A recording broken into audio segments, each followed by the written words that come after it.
Naitwa Askofu Evans Lucas Chande wa kanisa la Carmel Assemblies of God Tanzania. Tuko hapa hospitali yetu ya rufaa mkoa wa Dodoma. Tumekuja hapa kwa ajili ya kuleta msaada wa maziwa ya watoto njiti. Kama mnavyofahamu wa Tanzania kwamba kuna mambo mbalimbali ambayo huwa yanatokea hospitali.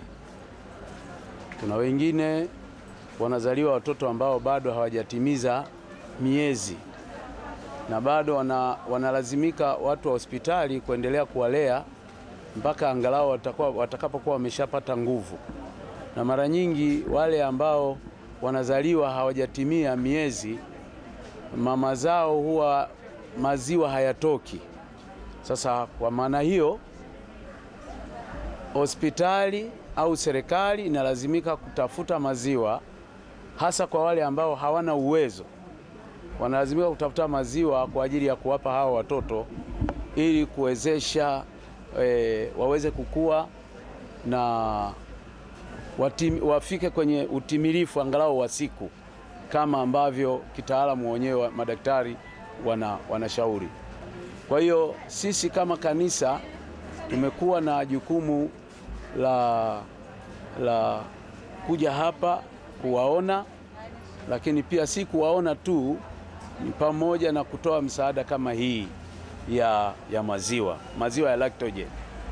Na kanisa letu mara nyingi huwa linatoa misaada mbalimbali, misaada ya kijamii. Kwa muda mrefu tu tumekuwa tukifanya hivyo, na hii wiki ni wiki ya kilele cha sherehe yetu ambayo itafanyika tarehe 19 ya kumsimika askofu mkuu wa kanisa letu. Kwa hiyo sisi tuko hapa kuleta maziwa. Jana tulikuwa na jukumu lingine la usafi wa mazingira, na leo tuko hapa kwa ajili ya kutoa maziwa, kuungana na serikali, kuunga mkono juhudi za serikali katika kuhakikisha Watanzania wanakuwa na afya bora. Ndio maana tumekuja hapa kuleta haya maziwa. Na mimi niseme na ushukuru sana uongozi wa hospitali hii, uongozi mzima wa hospitali pamoja na afisa ustawi wa jamii ambaye pia naye ametupokea kwa ajili ya jukumu hili la kukabidhi haya maziwa. Niwashukuru sana. Lakini pia niipongeze pia serikali kwa maboresho makubwa ambayo wameyafanya katika hospitali hii ya rufaa. Ukweli ni kwamba hospitali ukifika hapa utaona mabadiliko makubwa. Sio tu mabadiliko ya majengo, ni mabadiliko mengi. Hata zile huduma zenyewe zinazotolewa hapa ni huduma bora. Wanajitahidi sana sana sana. Kwa hiyo niipongeze serikali ya Dr. Samia Suluhu Hassan kwa namna ambavyo wanaendelea kufanya jitihada za kuboresha miundombinu ya upande wa afya, kuhakikisha Watanzania wanakuwa na afya bora.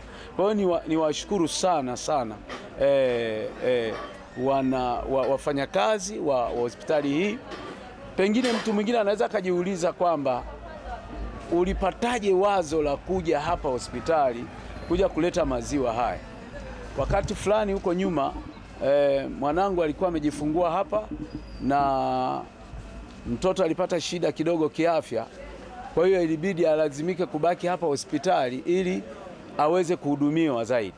Lakini si hivyo tu, nikiwa hapa nikaendelea kuona watoto wale ambao kidogo watoto ambao hawajatimia siku zao. Kwa hiyo kuna chumba maalum wanalelewa, wanatunzwa pale. Kwa hiyo nilijifunza kitu kwamba nilipata wazo kwamba hawa wanaolelewa huku na mama zao maziwa hayatoki. Maziwa anapata wapi ya kuwawezesha hawa kuishi? Kwa hiyo baada ya utafiti wangu nikajua kwamba kuna maziwa wanaletewa. Sasa na mimi nikapata wazo na nikashirikisha kanisa, uongozi wa kanisa, tukakubaliana kwamba tuje hapa kwa ajili ya kuhakikisha tunawasilisha haya maziwa. Kwa hiyo tuko hapa kwa ajili ya kufanya hivyo. Tunawashukuru sana, na ninaomba nitoe rai kwa Watanzania. Tusijisahau, tusapoti, tusiachie kila kitu serikali. Serikali mfanya jitihada kujenga hospitali na huduma mbalimbali, madaktari wapo na huduma zingine zipo zinapatikana hapa. Tusiachie kila kitu serikali.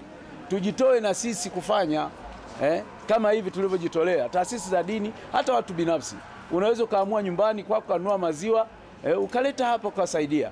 Hii ndio uzalendo, ndio utu, ndio upendo wa kuipenda nchi yako. Ukiwa mzalendo utajitolea tu, sio kila kitu lazima utake gharama fulani au malipo.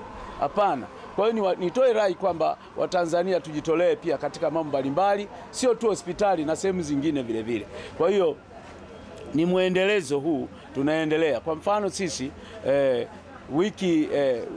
siku ya kesho na kesho kutwa tutakuwa pia tunapokea vitu mbalimbali katika kusaidia yatima na wajane, na tutakuwa na uchangiaji damu tarehe 18 Ijumaa, tutakuwa na uchangiaji damu.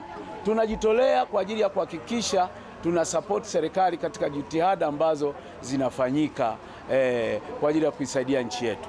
Niwashukuru sana ndugu waandishi wa habari, na ndio maana mmetuona tuko hapa, na natoa shukurani kwa uongozi mzima wa hospitali na kwa namna ambavyo wameshirikiana nasi katika jukumu hili. Tuendelee kuiombea nchi yetu, kumwombea Rais Dr. Samia Suluhu Hassan na kuombea uchaguzi wa mwaka huu pia. Tuendelee kuombea. Kwa sababu gani? Nchi hii ni ya kwetu, tunahitaji kuiombea amani na utulivu, tuweze kufanya kazi vizuri kwa pamoja kwa ustawi wa nchi yetu. Mungu awabariki sana. Asante sana. Ukazidi kuwabariki, ukazidi kuwainua, ukazidi kuwapa afya njema katika jina la Yesu. Tunapinga na kuzuia mauti, haina nafasi katika jina la Yesu. Mungu endelea kuwatetea watoto hawa, wape afya njema na uzima. Tunakushukuru Bwana. Asante kwa manesi wanaofanya kazi nzuri ya kuendelea kuwahudumia watoto hawa. Ninakushukuru Mungu kwa upendo wako. Ninajua utawabariki katika jina la Yesu. Amen. Asante sana. Mungu awabariki. Jina naitwa Janet Sichone, ni muuguzi kiongozi katika wodi ya watoto wachanga ambayo ni neonates. Kiukweli tunashukuru sana kwa wageni wetu kuja kututembelea, na tunashukuru sana kwa zawadi ambayo wametuletea, ambayo ni zawadi muhimu katika watoto wetu. Pia tunashukuru hata uongozi wa hospitali kwa kuwakubalia wageni wetu kutoka kanisa la Carmel Assemblies of God kuja kututembelea na kutuletea zawadi muhimu kwa watoto wetu. Tunaombea Mungu azidi kuwabariki, na pia kama kuna wadau wengine wanaojisikia kuja kutuona na kuona kazi zetu, pia kutuletea zawadi mbalimbali, tunawakaribisha. Tunashukuru sana.